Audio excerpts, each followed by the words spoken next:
अगर तुमसे ठीक से लंच नहीं बनाया जाता तो मत दिया करो, मैं अपने ऑफिस से टिफिन लगवा लेता हूँ। मेरे ऑफिस में सब इतना अच्छा लंच लाते हैं, लेकिन मुझे तो अपना टिफिन खोलने में भी शर्म आती है।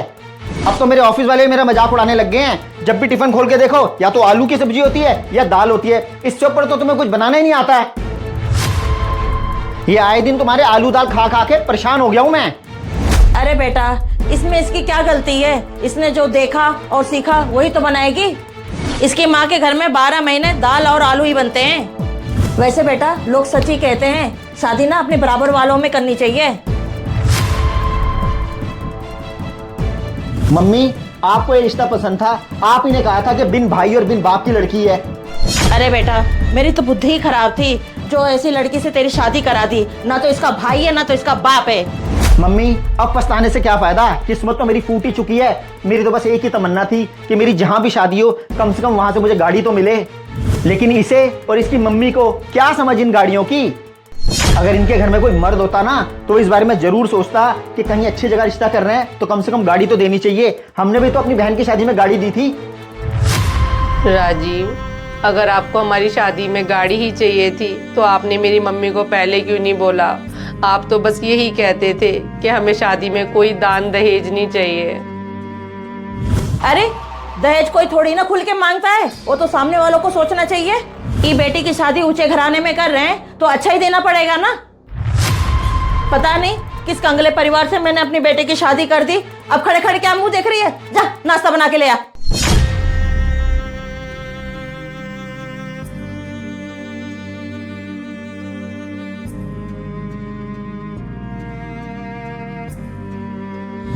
बेटा, तुम मेरी चिंता मत किया कर।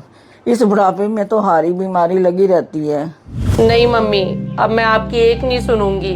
आज पूरे 10 दिन हो गए आपकी तबीयत खराब हुए। आपका बुखार उतरने में ही नहीं आ रहा है। मैं ऐसा करती हूँ, 2-4 दिन आपके पास लगा जाती हूँ। ठीक है मम्मी, रखती हूँ फोन।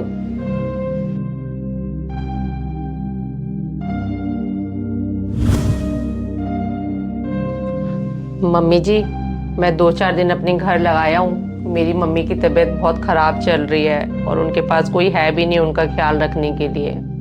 अरे बहू, हमने तेरी माँ का ठेका थोड़ी ना ले रखा है। तू अपने घर चली गई तो यहाँ का काम कौन देखेगा? तेरी माँ की तो उम्र हो गई है, ये बीमारियां चलती रहेंगी उसे। अब इसका मतलब ये थोड़ी ना है कि तू अपनी माँ के पास ही जाके बैठ जाए। अगर तेरी माँ को तुझसे अपनी सेवा ही करवानी थी, रखती तुझे अपने पास, शादी क्यों करी? तुझे कुंवारी बिठा के रखती अपने पास, अपनी सेवा करवाती। जरूर तेरी माँ ने ना कोई बुरे कर्म किए होंगे जो कि तेरा बाप नहीं है। और तो और तेरी माँ को ना बेटा भी नसीब नहीं हुआ। बेचारी को अपना बुढ़ापा अकेले ही काटना पड़ रहा है। अपनी कर्मों की सजा भुगत रही है वो। बदनसीब है तेरी माँ, जिसके सिर पे आदमी का कोई साया नहीं है। मम्मी जी, आप हमेशा मुझे भला बुरा कहती रहती हो। मैंने कभी भी आपको पलट के जवाब नहीं दिया। कम से कम मेरी मम्मी के बारे में तो कुछ मत बोलो। भले ही आज मेरा भाई नहीं है और मेरे पापा भी नहीं रहे, तो इसमें मेरी मम्मी का क्या कसूर? पूरा कसूर है तेरी माँ का। किसी का बुरा किया होगा तभी तेरी माँ को हाय लगी है। बस मम्मी, अब बहुत हो चुका है। आपको कोई हक नहीं है मेरी मम्मी के बारे में बोलने का। देख लिया बेटा, मेरे से किस तरह से बात करती है ये। डॉली, तुम्हारी माँ ने तुम्हें ये नहीं सिखाया कि बड़ों से कैसे बात करते हैं? इस तरीके से बात करते हैं कोई? हाँ बेटा, ये है ही ऐसी। इसकी माँ ने यही सिखा के भेजा है। मुझे तो कभी सास का दर्जा दिया ही नहीं इसने। एक बात कान खोल के सुन लो, अगर इस घर में रहना है ना, तो जैसे हम लोग चाहते हैं वैसे ही रहना होगा और वैसे ही करना होगा। नहीं तो बैग पैक करो और जाओ यहाँ से।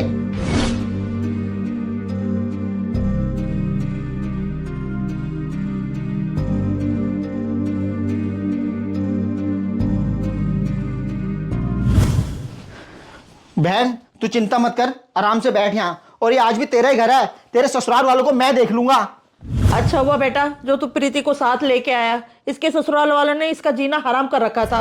मम्मी, मैं तो तंग आ गई उन लोगों के रोज रोज के तानों से। कभी बोलते हैं तुझे खाना बनाना नहीं आता, कभी बोलते तुझे ओढ़ना पहनना नहीं आता। मेरे हर काम में ही कमी निकालते हैं मम्मी वो। और तो और मम्मी, बहुत ही लालची हैं वो लोग।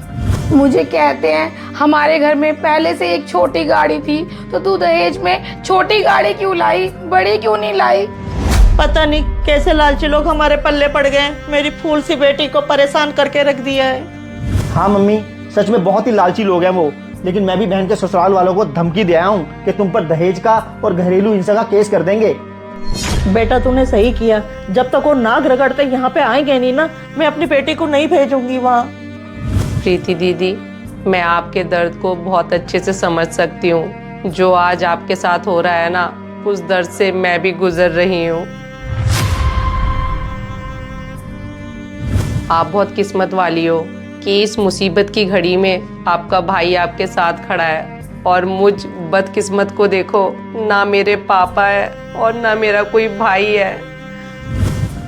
प्रीति दीदी, आपका भाई तो आपके ससुराल वालों से आपको लड़के यहाँ ले आया है, पर मैं कहाँ जाऊँ? कौन लड़ेगा मेरे लिए? काश मेरा भी कोई भाई होता।